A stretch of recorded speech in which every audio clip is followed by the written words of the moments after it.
Hi everyone. So last night we did our first podcast. Hopefully you'll enjoy it, but I have to just give you a couple of warnings first because there's a couple of occasions I do swear, so you might need to just if you're a bit offended by that, it's probably not one for you to watch. But also we had an absolute nightmare. So a fire alarm decided to go off halfway through, but it only lasts about 30-40 seconds, not too bad. But just sort of pushed through that bit. We did. We just kept talking. But yeah, I hope you enjoy it. I hope it's something that you get something from. It's very interesting. Kirk was brilliant. So enjoy the podcast. Hi and good evening to everybody that's bothered to tune in. Thank you very much. This is our very first podcast, and I'm excited and a bit nervous, to be perfectly honest, because the machine's failed twice on us so far, so it's the third attempt at it. But we're going to give it a go again. And I just want to say thank you for watching and or listening.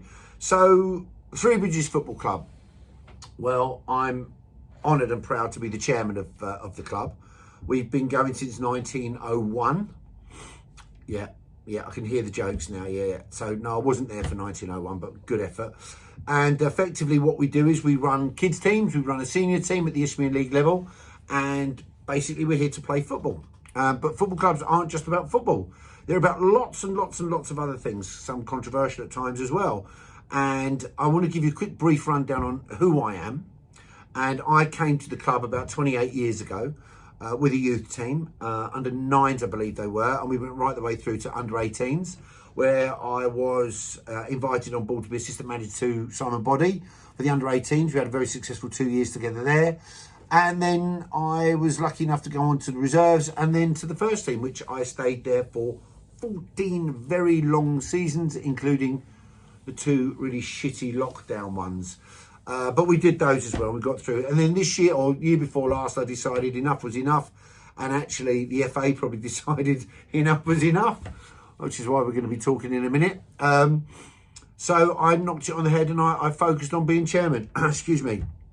But apart from that, what we also want to do in this podcast, we're going to talk about everything. We're going to talk about everything to do in and around Three Bridges, not just about Three Bridges. And that could be anything to do with our business hub last Wednesday of every month. It could be one or two of the businesses. We might even focus on a business or two as well, which would be great fun. But I want to bring guests in.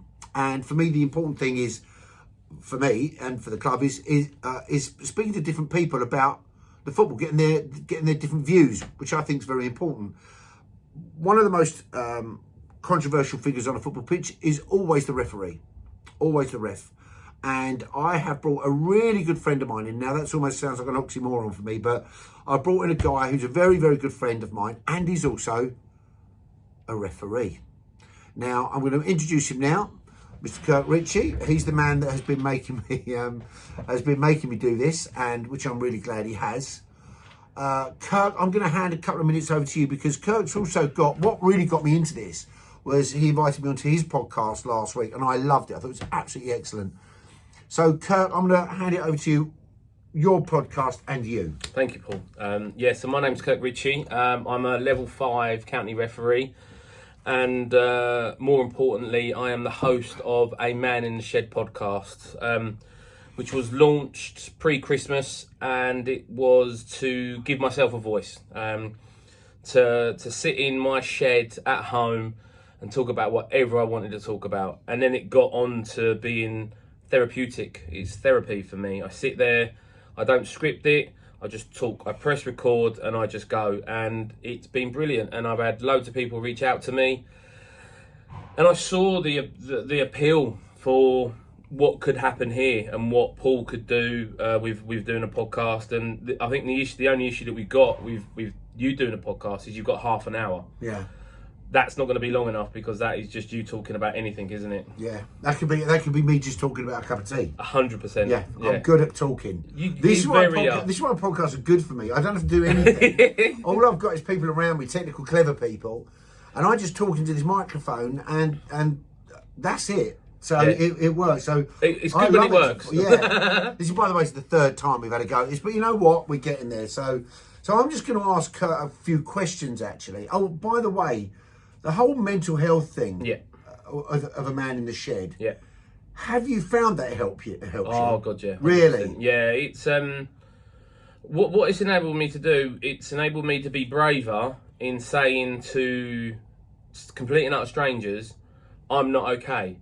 And then what that has then developed into is people that have been listening to it, they've been able to reach out and go, I'm not okay as well. And I've got some really heartwarming stories, and some of them make me cry. But it's brilliant because what I've enabled other people to do is realise that life is crap. And the good times are there, so you remember the good times. Because let's be honest, the way that life is, very much in football, if you're going through a negative run, no matter what's happening, you can't see the sun. A bit like the winter we've had at the moment. You know what I mean? I think everyone's forgotten what 3 days of consistent sun looks like. I know groundsmen have. And it's the same in mental health. Sometimes when you're looking down the barrel of a gun, you can't see a way out of it. And it took my wife to say, you don't talk to me, to go and sit in your shed and start talking to people you don't even know. And that's where it happened. Well, I'm glad it did, to be perfectly honest, because some of the stuff you've shared with us has been excellent. And I'll be honest with you, in the office, we have an office here at Three Bridges, and I've got people in it. And we've always said, if there's an issue that people need to talk about, just close the laptop down for 15, 20 minutes. Is that why you've got everyone on desktop computers so there's no laptops? No laptop. I'm not letting them talk. Bugger that. Yeah, exactly. So no, we have a chat. If things are a bit tough for people, we like to have a little chat here and there. So, but we're going to move on from now. I'm going to ask you some questions. Of course, you all right with that? No, I'm all right. Yeah, let's go. He says that now. Exactly. I mean, I'm going to go to my list here. Some of these questions, actually, I'm going to be dead honest, my wife actually came up with, because I was kind of going down a manager's road, the dark path of referee, and she went, well, there's another side to it, and I thought some of these questions were actually quite good. So, the first question, why do you do it? The love for the game. Coaching gives you a love for the game. Yeah, but I'm still involved in football, so I'm still on that pitch. When I retired, I had a lovely career. I played down here, youth level, under a guy called Mickey Bill. We had a great team. What a great man Mickey Bill is. What an unbelievable man. And I was at Fulham when I was very young, and then Red Hill, Hawley Town, Chipstead, as I say, Three Bridges, and I finished my career. That sounds like the train stops. Well, that's exactly. Well, it was easy, wasn't it? It was easy. I didn't drive, so I was like that. Yeah, job done. And then I did my last season at Hawley Town, got really fit, and I mean, for me, that was a big achievement. Played all pre-season, was brilliant. First game in the season, the manager brought in a new goalkeeper, and that was it. I'd gone. I said, that's it. Got my bag and walked out. Got home and my wife was like, what are you doing back? And I was like, nah, I've retired. And her words were, why don't you become a ref? And I laughed because I got banned for a year for punching a ref when I played. And my missus was like, well, exactly. So she was like, you know what, you seem to go on about knowing all the rules to become a ref. So I turned up to the refereeing training. The first week I'd missed it because I was on holiday. Turned up and there was probably about 10 old gentlemen. And by old, I mean 65, 75. And I walked in. Not that old. Yeah, exactly. Not that old. So I walked into this room, and they're all sitting there wearing their ties, and I thought I'm in the wrong bloody room. And I was like, "Is this the refereeing's room?" And I was like, "Yeah." And I was like, "Jesus Christ, you lot are old." And they said, "No, we're here to see Kirk Ritchie." And of course, I was like, "Oh shit, what have I done?" And they was like, "We just want to see the person who punched Lionel." Who obviously, he went around the circuit. Well, he does. That I'd gone from poacher to gamekeeper or whatever the saying is, and. I honestly wish, when I was 14, my coach at the time would have gone, I want you to all become referees, to just to learn. Do you think that would work? Do you think 100%. if I said to my kids here, boy, because I think referees have got a bad press. Yeah.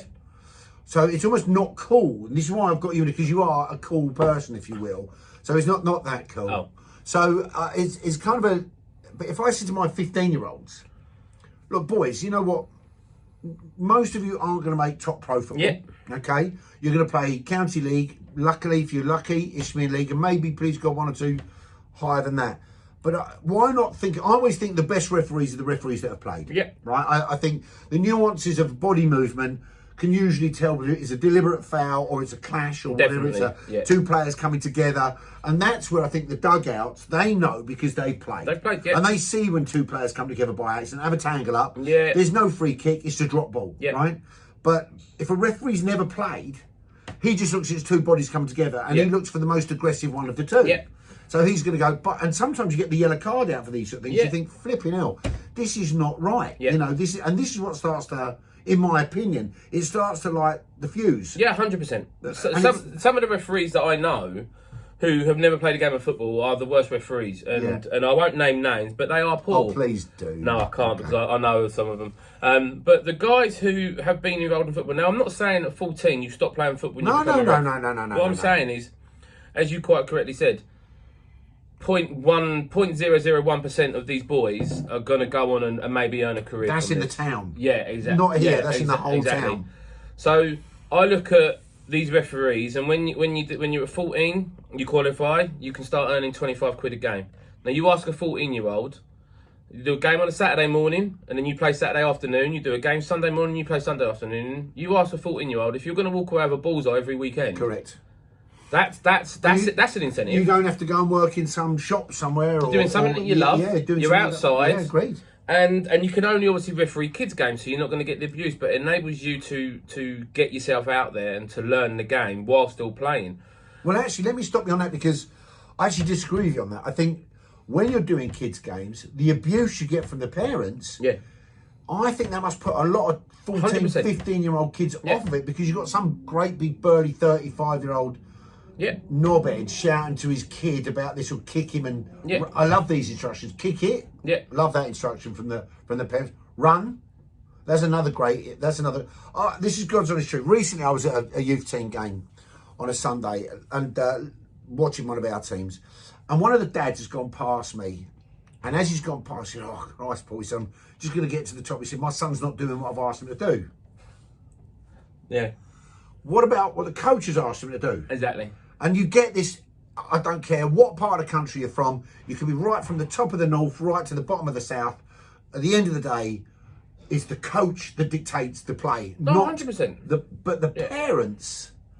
This must put off young referees. Yeah, I think it does, but I also think that... Was it good training for them? And that's exactly it. You fast forward, say that you are 14 and you do it and you are getting a bit of abuse. Obviously, the FA are trying to do as much as they can do. So if you are under the age of 16, you get you should get badge. It's like a yellow captain's armband to say that you're under 16. So parents and coaches... I didn't know that. Yeah, so that's exactly what they should do. But if I didn't know that as chairman of a football club of 350 kids, why don't I know that? Exactly that. And then, so obviously, as the parents on the sideline, they should have a bit of respect with reference to, I've got a kid out there, and he's trying his best. He ain't trying to cheat. He probably didn't even know what he's cheating about.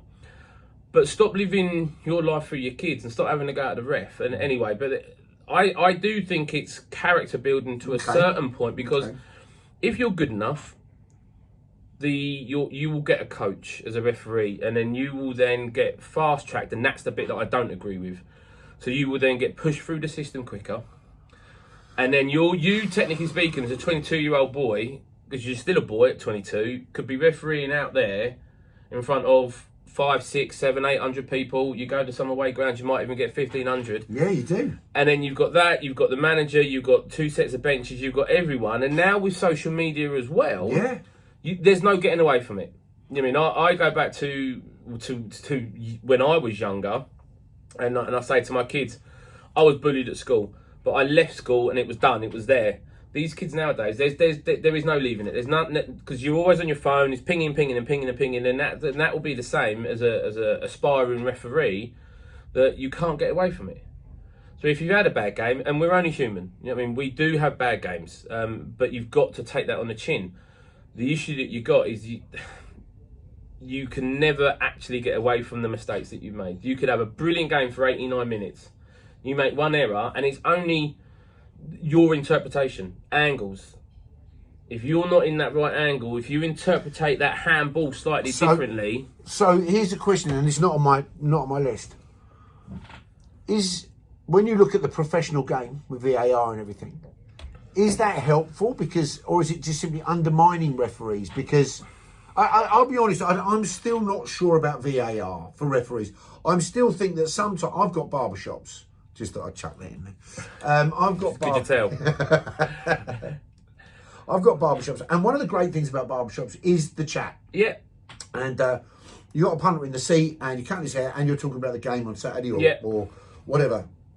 It's great. And then you got another guy next to you. So you might have a Chelsea fan here and a Man United fan here. And it's been a big controversial game. Yeah. The chat in that shop is unbelievable. Yeah, I mean, 100%. For me, that's, you listen to it out here. Well, it's a football club. You're going to hear it. But you listen to it in the barbers.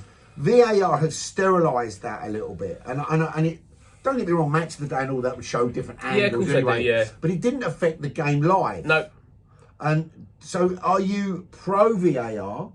And I'm still not sure. I still don't know. VAR to me still makes complete cock-ups.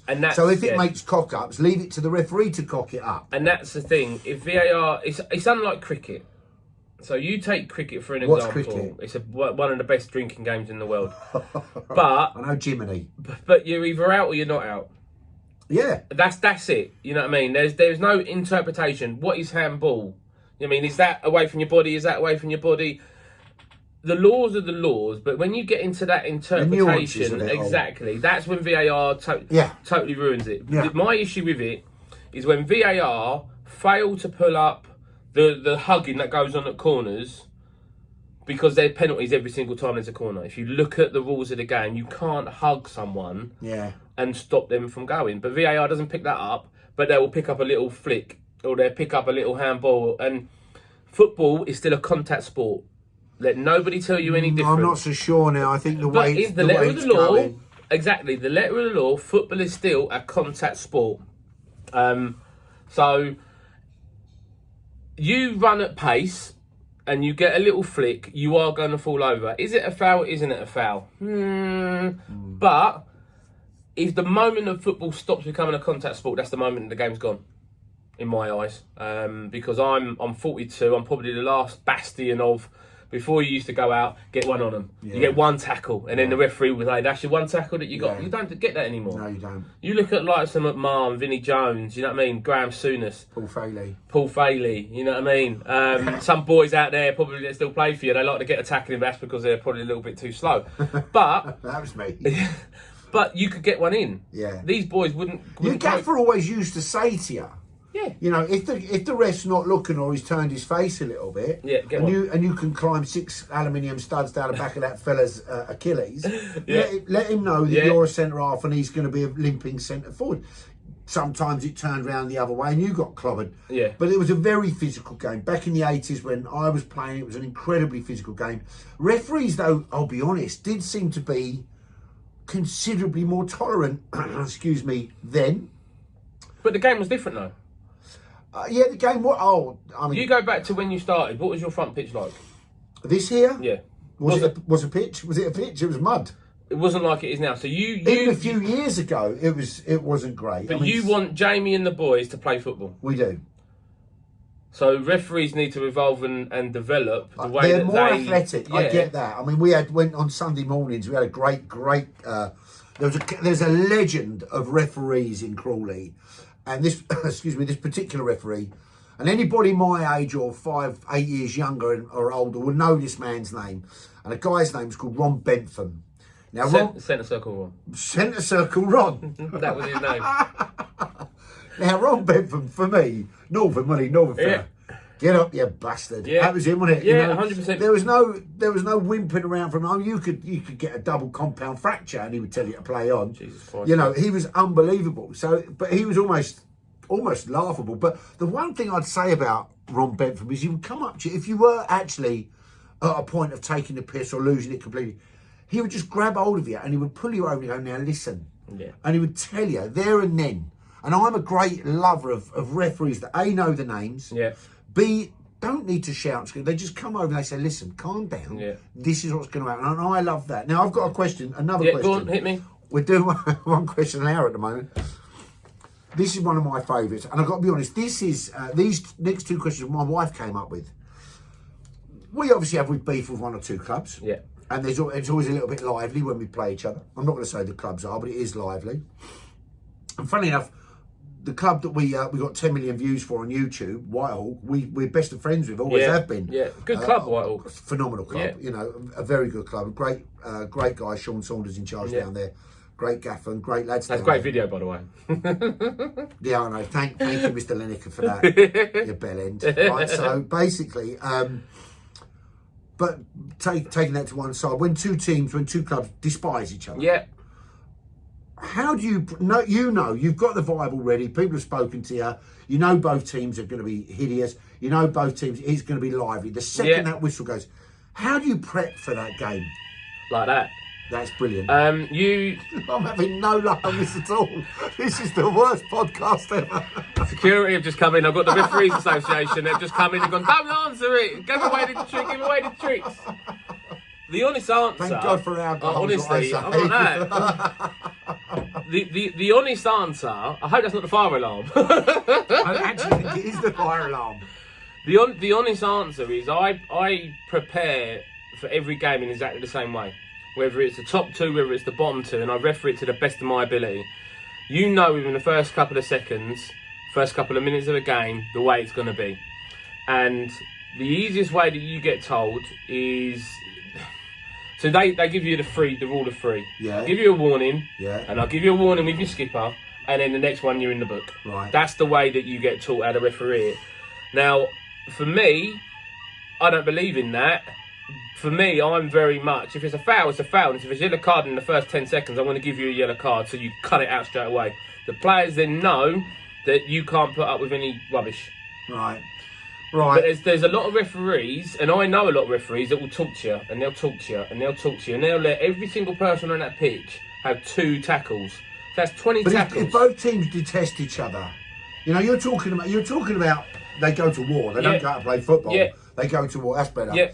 But they actually go to war. I mean, I've seen, that a few years back we played a game with another local club. We were at county level actually at that point, but we were second from top or something like that. We were doing very well that season.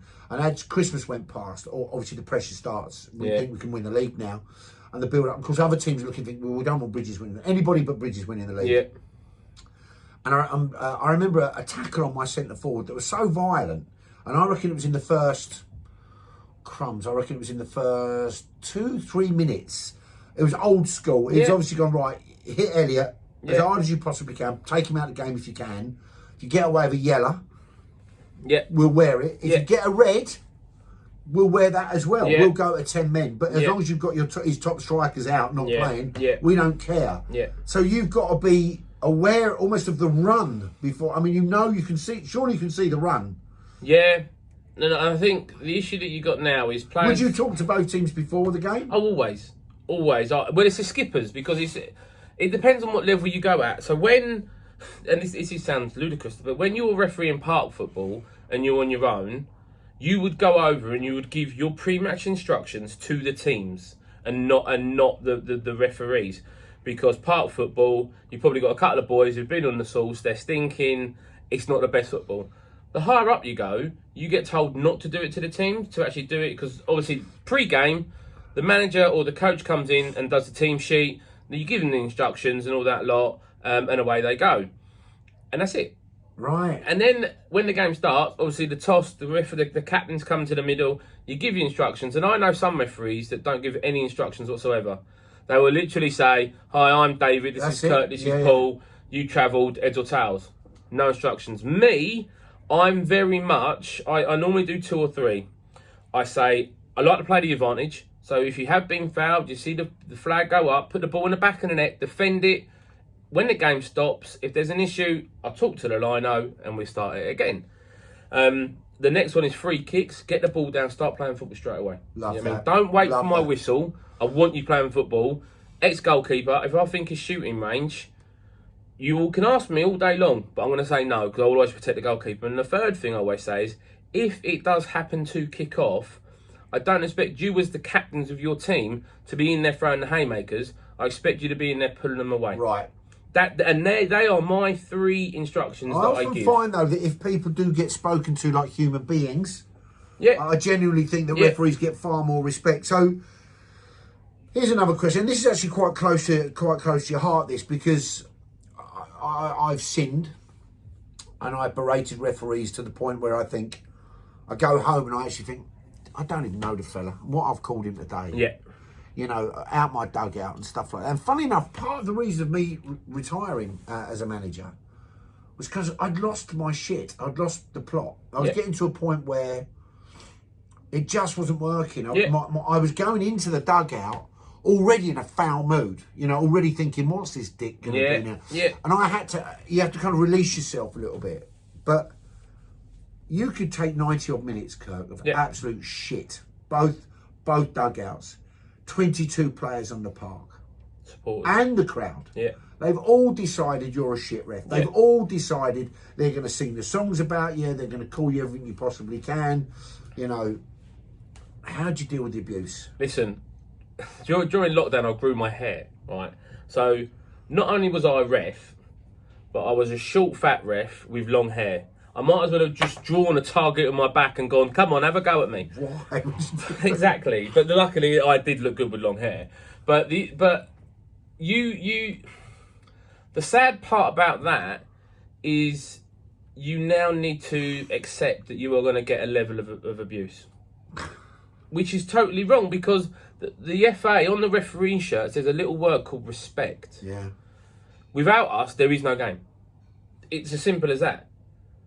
If you do not have a referee, no matter what standard of football, you cannot have a game of football, especially at your level. I think we lost Crawley town itself, the town of Crawley. I think we lost what was the Crawley League back in the day, and for me the Crawley League was fantastic. I'd love to see, maybe sit down with the council one day and talk about getting the Crawley League up and running again, because it was fantastic. There was, I think, 6 or 7 divisions in it eventually. Yeah, 20 teams. And we had the East Grinstead Sussex Sunday League. That was like 3 or 4 divisions. That was unbelievable. You're not the referee on a Sunday morning, I'll tell you that right now. Ron Benford. Right, and and these things we miss, to be perfectly honest. But one of the reasons that we don't have that amount of football teams is not just the facilities. We don't have enough facilities, I get that. But we don't have enough referees. And the reason we don't have enough referees is because of the shit and the chaos that you go through. And there has to, I'm a great believer that at our level and county level, we should put the prices up. I think, what a referee charges is peanuts. Yeah. And I think they should double that, and it should be like £200, £150 a game for the ref.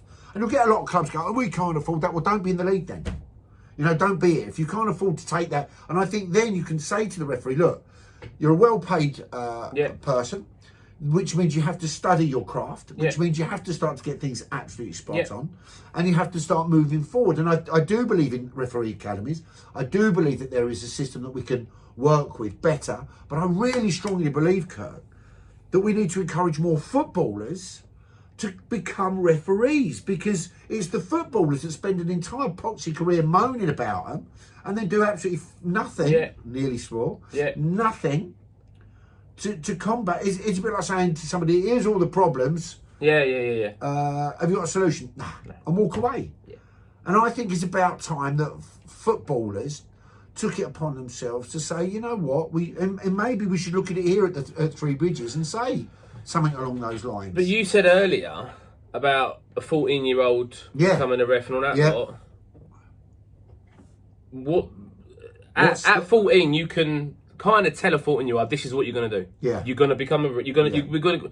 As a club, we are going to put you. We out of our own pocket. We are going to enrol you into the refereeing course. Now, I love that idea. I can't remember how much it is.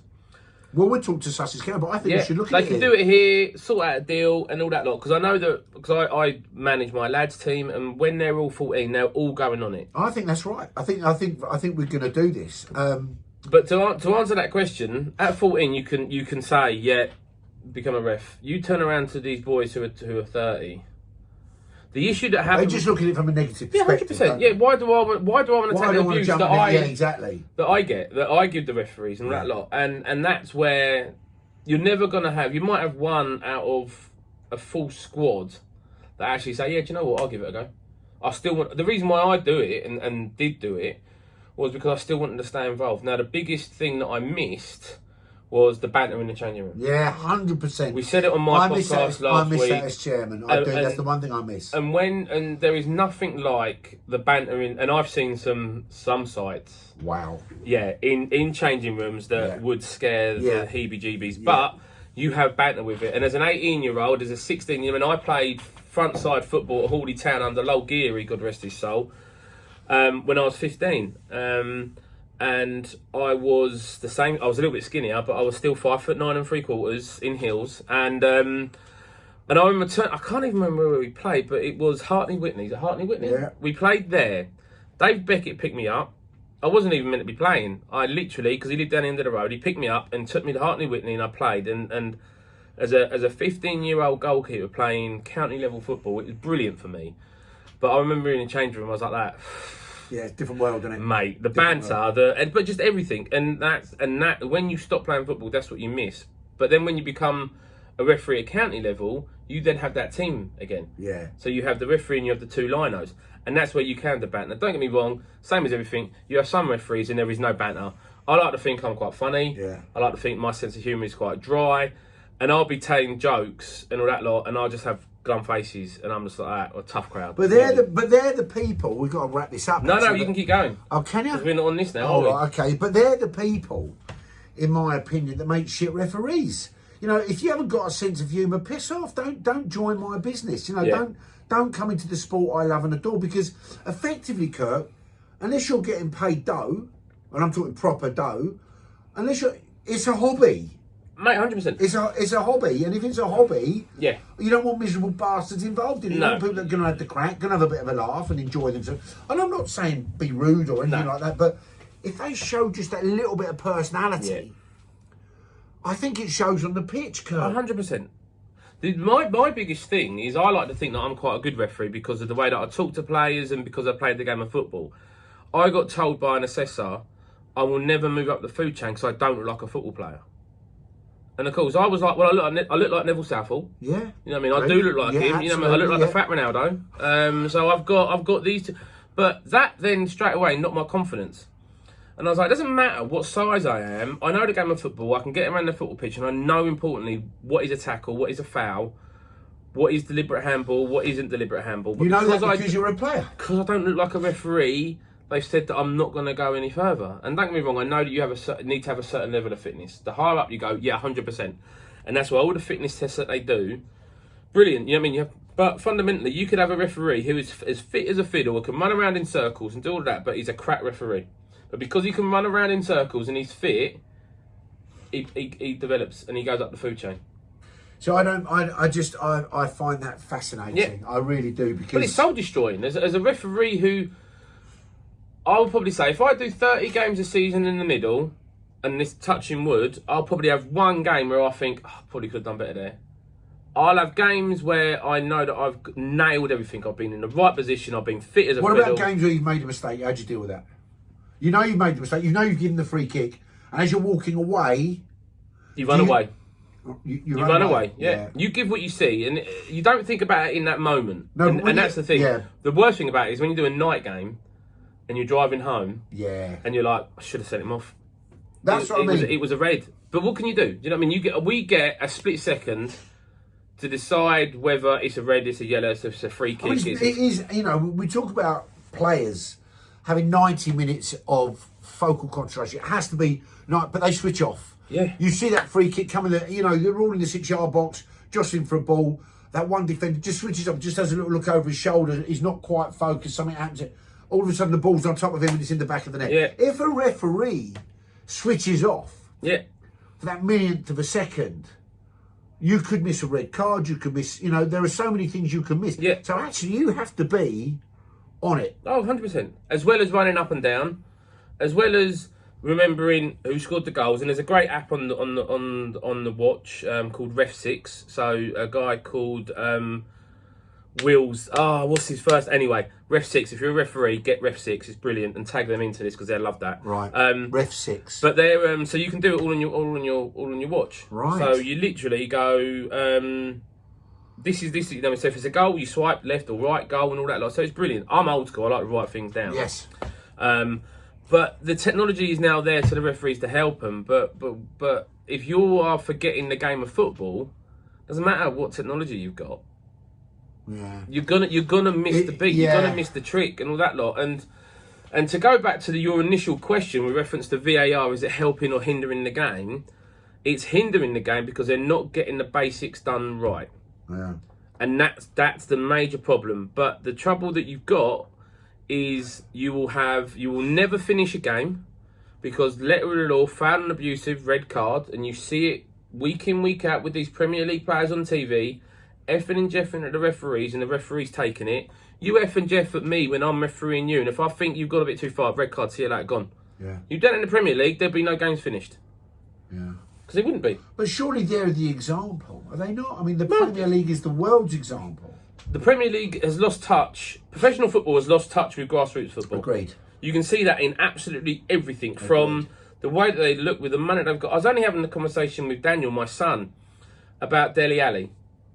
Dele Alli was one of the best football players that England have produced. Yeah. Whether you agree with me or not, he was fundamentally one of the best young Anybody who plays talents. Premier Division is a great footballer. And England and dominating all that phenomenal, lot. Yeah. But by the age of 21, he's a millionaire. He's driving around in his fancy cars. He does not need to worry about work. And Jose Mourinho sat him down and said, "You're one of the best boys I've seen, but you're lazy." Yeah. And then next thing you know, off he goes because there's no discipline there.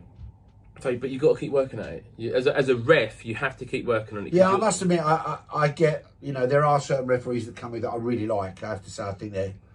And I'm one of the first to get in their dressing room after knocking the door, just say, guys, I thought you were amazing today, well done, and thank you. Yeah. I like to thank them. You listen, I'm the first one that's going to crawl over the barrier screaming and shouting, and it's vitriolic, my hatred sometimes.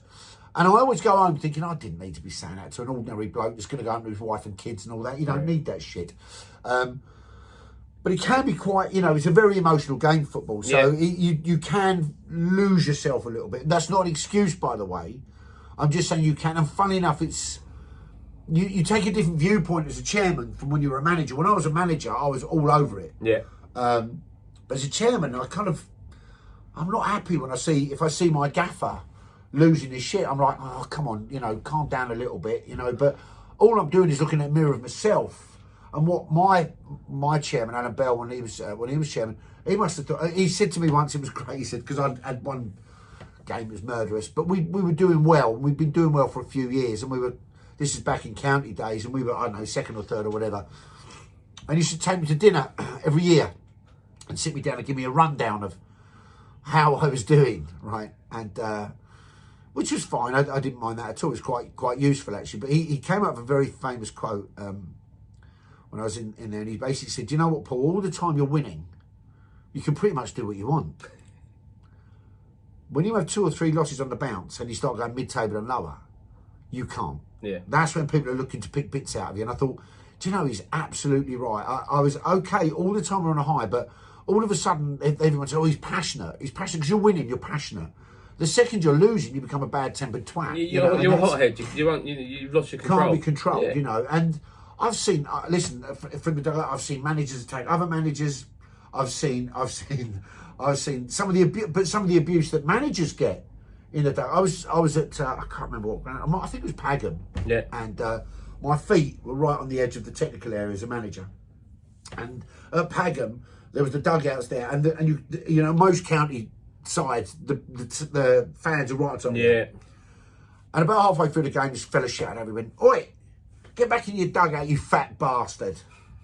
So I've looked down and my feet are in the technical area. I went, "Have a look, mate." I said, "I'm in the technical area." He said, "Your feet are, your belly ain't, you fat fucker." That was it. That was it. And that killed me. Yeah. Absolutely killed me. But I thought it was brilliant. You can take that kind of banter, you can take that kind of fun. It's brilliant. But when they start abusing you and you start abusing your family and where your birthright, I only get 10% of what referees get. Yeah. And that to me, I just think. Listen, I'm not going to go on some holy. I was going to say, but there's the bigger problem with society, though, isn't it? People think that they've got that God-given right to absolutely annihilate you and throw you over the coals, and then they can go back in their car, probably do whatever they want to do. I find it unbelievable. And then they get in their car and they forget about it. But you say it, and it's there, and it hits you. Some of the stuff. How does it? It must affect you. Oh, mate, yeah. You must go home sometimes, thinking I didn't need to hear that shit today. And if they can be vitriolic. Some people can be horrible. Yeah. And I just think you talk about mental health issues. But I love it though. Well, you have to, don't you? I think that because I'm. You can come back. Yeah, because I'm quite quick, and it's the only time I am quick. Actually, that's not according to that's a whole different channel. Yeah, exactly. That is a different podcast. For a different channel. But because the best thing about it is being a short fat ref. Straight away they think that stereotype of you ain't gonna get around the pitch, and I always say to them in like the 70th minute, I'm still running, you're not. You watch Three Bridges then?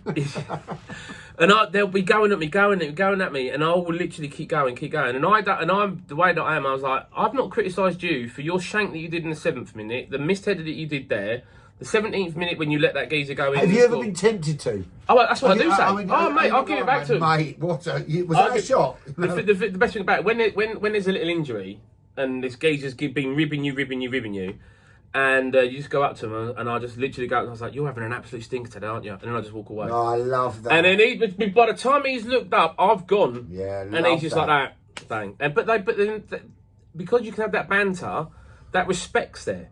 The worst referees that I've been out with, they can't talk to players. Do you think then when you do say that to a player, the actual become player human. thinks, You become human.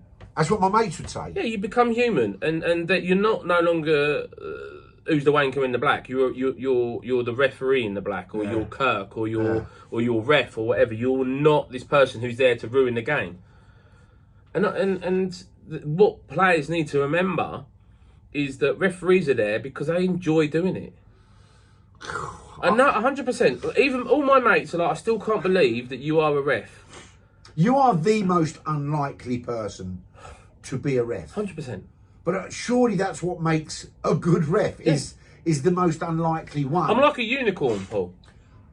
Okay. I'm a mythical creature. Yes, you are. And I said it earlier, my love and my passion for the game of football, if my knees will allow it, I will continue refereeing for as long as I can. Listen, if I was... I let my lad, because obviously my daughter plays at Three Bridges. Yes, she does. Big up Grace. And she's very good. And she plays in the boys' team, bless her. She won't play for girls. She's like that. Now I want to play with my boys. Love that. But my lad, Daniel, even though he's technically not allowed to ref, he will referee the games. And now I made him referee a game. And he was like, I don't want to ref. I said, go and referee, because as a player, you need to understand what referees look out for. And now he demands to come and referee Grace's football. And the best thing about it, Paul, I love that. One of the dads from one of the other teams who goes to school with Daniel, he now turns around to his dad and says, I want to referee my brother's game. See, this is where it's got to start. For me, that's where it's got to start. It's got to start. We talk about pathways. We talk about pathways at Three Bridges. An awful lot of grassroots teams talk about pathways. How true they are, I don't know. Ours is. We've got Cameron Lawson, who started here at 8, and he's the first team left winger all the time. We've got some wonderful players that have come through our youth system. But if we can start telling those kids, and we can start actually informing those kids that actually referees is quite a cool thing to do, and create that vibe about it, we would get more referees. Now here's the kicker: if we get more referees, we can have more teams. If we have more teams, we can have more local football. And it kind of just knocks on from there. So actually, it's us footballers or us managers or even the chairman are killing ourselves on the strength that we're murdering referees, but we need those referees and more, 10 times more, to start back at grassroots, the lowest level of grassroots. By the way, I have nothing but the highest respect. For me, when I was a manager, I had it off. I never had to put nets up. I didn't have to put kit away or anything like that, or clean anything. It was just all done for me. And even my gaffer now, he walks in. The referees, the players even have towels handed to them. Hot towels. Yeah. You'll be all right. So we have all of that, and the managers that blow me away, and I just think they're the best managers in the world, are managers like my old gaffer, like Bobby Atkins, who I mentioned on your podcast. They're there an hour before, but they're not there doing tactics or strategy. They're picking up the dog shit.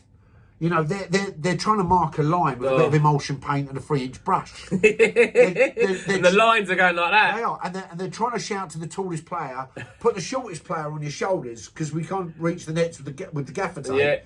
Because all the hooks have come off. Yeah. That's a proper gaffer. That's proper. And that's what this country, by the way, their football, that's what it's based on. It's a good working class sport 100%. That has been brilliant. Listen, I'm gonna start to wrap this up now, because having this podcast, it's on YouTube, or it will be on YouTube, under the Three Bridges banner. It'll be worth a look. But I'm going to ask a couple of questions of you guys out there, and I think if they can just put your answers down on our Facebook or our Instagram. I said Facebook. Young people say Instagram. Look at him, he's so hip and trendy. Aren't I?